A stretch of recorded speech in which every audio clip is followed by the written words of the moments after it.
Hai anak-anak, Assalamualaikum warahmatullahi wabarakatuh. Apa kabar kalian? Semoga kalian baik-baik saja ya. Baiklah, kali ini jumpa lagi dalam mata pelajaran prakarya dan kewirausahaan bersama Ibu Ayu Wulandari. Materi kita kali ini adalah perencanaan usaha pengolahan makanan awetan dari bahan nabati.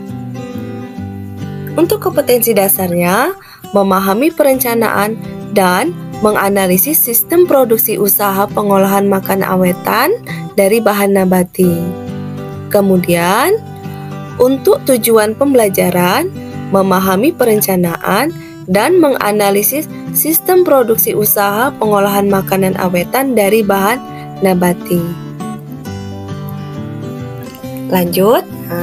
Di sini kalian lihat ya, ada peta Indonesia di sini. Kemudian ada gambar-gambar sayur mayur ya di situ. Baiklah. Indonesia itu dikenal sebagai negara kepulauan yang sangat majemuk, terdiri dari berbagai suku bangsa, bahasa, dan budaya. Keberagaman ini tentu sangat berkorelasi positif dengan keberagaman sumber daya alamnya, baik nabati maupun hewani. Sumber daya alam yang beragam ini mendorong harus diciptakan beragam produk makanan awetan untuk membantu stabilitas harga di saat panen raya dan juga menjaga agar sampai tidak ada yang terbuang saat musim panen tiba, seperti beberapa kasus yang sering terjadi di negeri ini. Kalian lihat di sini ya, ada dua gambar ya. Di tahun 2017 dan 2019 itu telah terjadi surplus panen ya. Di tahun 2017 itu telah terjadi surplus panen buah naga ya, yang menyebabkan tingginya penawaran daripada permintaan hingga harga turun. Karena harga turun, petani mengalami kerugian ya. Begitu juga di tahun 2019. Nah, ini di Sumatera Barat ya. Jadi petani membuang hasil panennya ke pinggir jalan ya, karena harganya turun. Jadi petani itu mengalami kerugian. Nah, selanjutnya, bagaimana caranya agar hasil panen tetap awet dan tidak terbuang? Jawabannya adalah dengan pengawetan. Kita lanjut ya. Apa yang dimaksud dengan bahan nabati? Bahan nabati adalah bahan pangan yang berasal dari tumbuh-tumbuhan. Contohnya, ada daun, bunga, batang, umbi, dan biji. Ada 5. Berikutnya, apa yang dimaksud dengan pengawetan makanan nabati? Nah, sebelum itu, Ibu akan menjelaskan dulu. Bahan pangan, baik nabati maupun hewani, itu memiliki sifat fana, yaitu mudah mengalami kerusakan atau pembusukan. Kerusakan disebabkan karena adanya proses kimiawi yang terjadi di dalam makanan tersebut.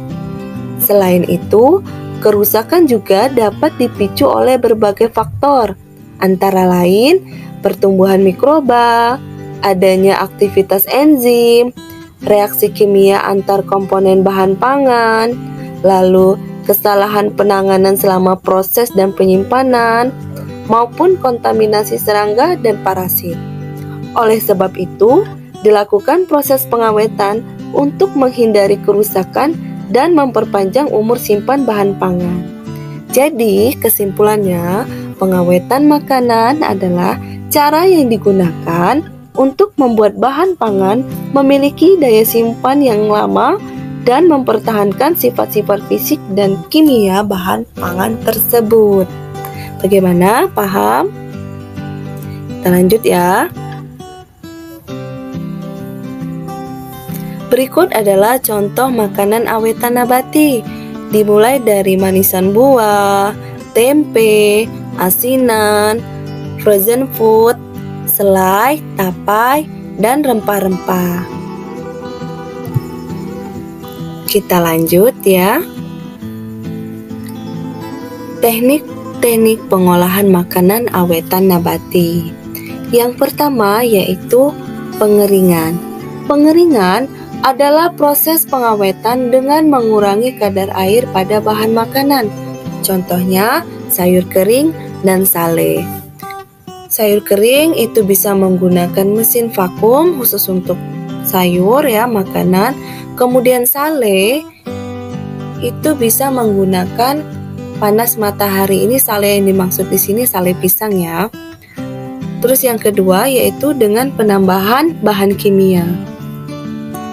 Pengawetan dengan menggunakan bahan-bahan kimia yaitu contohnya gula pasir, nitrat, nitrit, garam dapur, asam propionat, dan lain-lain. Contoh produknya yaitu selai dan sirup buah.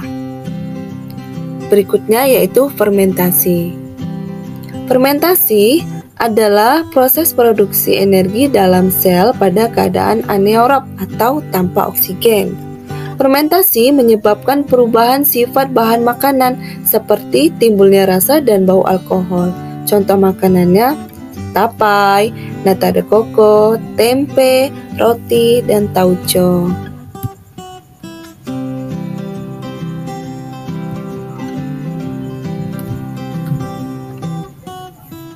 Berikutnya adalah pengawetan dengan suhu tinggi atau pemanasan. Pengawetan dengan suhu tinggi adalah proses pengawetan bahan pangan dengan perlakuan panas yang terkontrol atau proses pemanasan secara komersial. Ada 3 jenis pemanasan ya, ada blanching, pasteurisasi, dan sterilisasi. Blanching adalah proses pemanasan bahan pangan dengan cara merendam bahan pangan dalam air panas atau pemberian uap air panas secara langsung pada bahan pangan dengan suhu 60-70 derajat Celcius selama kurang lebih 10 menit. Proses blanching sering dilakukan pada bahan pangan sebelum dikalengkan, dikeringkan, atau dibekukan. Contoh blanching yaitu mencelupkan sayuran atau buah dalam air mendidih atau mengukusnya selama beberapa menit sebelum dikeringkan atau dikalengkan. Yang kedua yaitu pasteurisasi. Adalah proses pemanasan makanan dengan suhu 65-78 derajat Celcius selama 30 menit. Biasanya menggunakan suhu kurang dari 100 derajat Celcius. Makin tinggi suhu pasteurisasi, makin singkat pula proses pemanasannya. Contohnya adalah susu UHT. Yang ketiga yaitu sterilisasi. Adalah proses termal untuk mematikan semua mikroba beserta spora-sporanya hingga menjadi steril. Pemanasan bahan pangan pada proses ini dilakukan pada suhu 121 derajat Celcius selama 15 menit. Contoh sterilisasi adalah produk-produk kalengan seperti sarden, kornet, atau buah kaleng.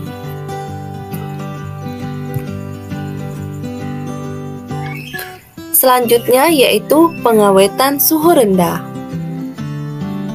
Pengawetan suhu rendah yaitu pengawetan dengan menggunakan penyimpanan suhu rendah ya. Dalam proses ini, suhu dingin mampu memperlambat adanya pelayuan serta membatasi pertumbuhan bakteri penyebab busuknya bahan pangan.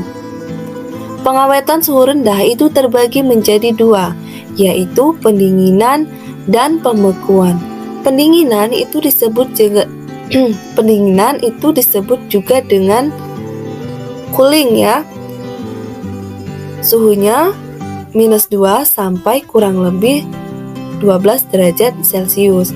Kemudian pembekuan atau disebut freezing ya, itu suhunya -12 sampai -24 derajat Celcius. Contoh makanannya adalah frozen food.